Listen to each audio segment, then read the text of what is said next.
I mean, shout out to Mika Brzezinski and Joe Scarborough. I mean, like, nothing against them, but I feel like there's so many other people that could be in this position that could really be saying some real good stuff that's credible and just not a bunch of like personal nonsense that can get actually to the facts.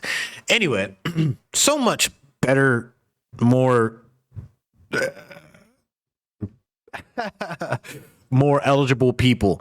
Anyway, they I guess went to the White House, or they went to Mar-a-Lago to go speak to Donald Trump. Let's go see what's going on with this.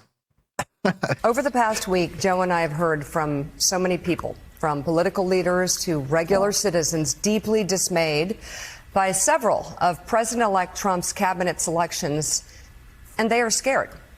Last Thursday, we expressed our own concerns on this broadcast and even said we would appreciate the opportunity to speak with the president-elect himself. On Friday, we were given the opportunity to do just that.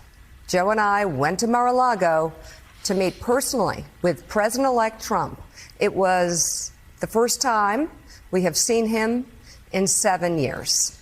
Now, we talked about a lot of issues, including abortion, mass deportation, threats of political retribution against political opponents, and media outlets. We talked about that a good bit.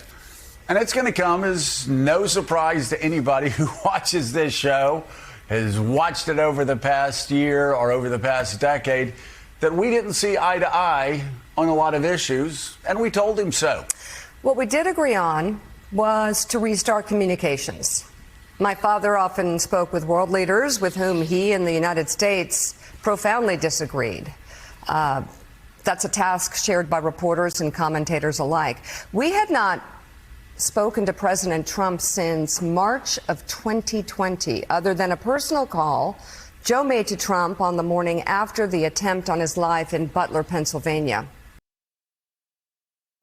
So real quick, I'm just gonna bring this up. These people weren't even like in that much communicate. It's not like they're like homies or something like that. These are like colleagues. These are friends.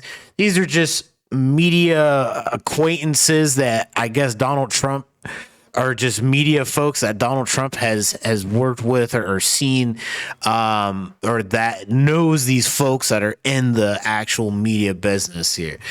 These folks aren't like pulling up and hanging out with Donald Trump on the regular. They're not hitting him up on the phone on the regular. They're not going to any of his rallies that he had, or they're not doing anything besides what she just said here. I just want to state that. So it's just, I'm bringing this up because this is just another thing that just states, why do these people think that they have the right to get into the good graces of this man when they called him the guy from Germany? It's so crazy. And they seem so combative towards the man in like the past 3.5 years. It's just crazy. These people are out of their mind. Let's continue. In this meeting, President Trump was cheerful. He was upbeat. He seemed interested in finding common ground with Democrats on some of the most divisive issues. And for those asking why we would go speak to the president-elect during such fraught times, especially between us, I guess I would ask back, why wouldn't we?